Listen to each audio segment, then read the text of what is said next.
कि वोट काटने आए हैं।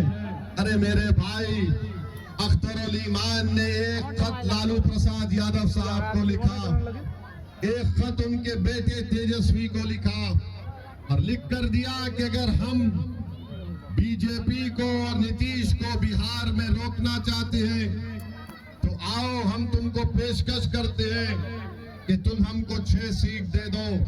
5 तो हम जीत कर आए थे, 6 दे दो। अगर तुम जीतते हो तो मंत्री मत बनाओ।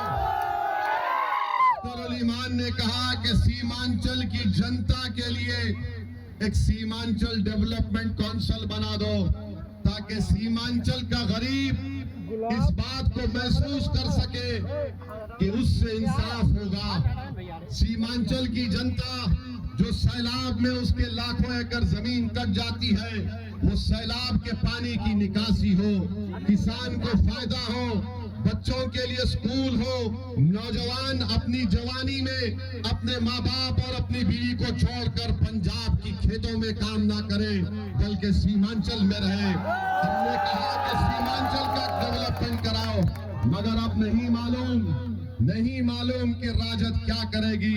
मगर जोकी की आवाम, बिहार की आवाम, सीमांचल की आवाम याद रखना इस बात को कि अगर कल बीजेपी यहाँ पर खुदा ना खास्ता इख्तिदार पर आती है तो मेरे अल्फाज को याद रखना कि ओवैसी ने आकर हमको बाखबर किया था कि अख्तर ईमान ने खत लिखकर कह दिया था कि आओ, बावजूद इसके कि तुमने हमारे 4 एमएलए को, उन जमीर फरोशों को तुमने खरीद लिया, हम बिहार की जनता के लिए, बिहार के रोशन मुस्तकबिल के लिए, सीमांचल के इंसाफ के लिए हमने दोस्ती का हाथ बढ़ाया था।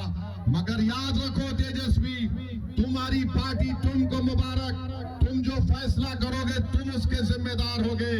मगर हमारी इस दोस्ती की पेशकश को अगर कोई कमजोरी समझता है तो खबरदार, ये हाथ मंजलिस के बड़े दराज हैं जो दोस्ती के लिए भी आते हैं और तुम्हारे गिरबान के तार से खेलने के लिए भी तैयार है।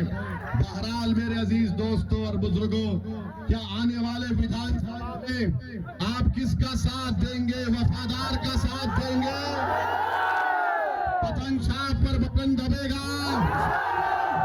गद्दार का तो साथ नहीं देंगे ना।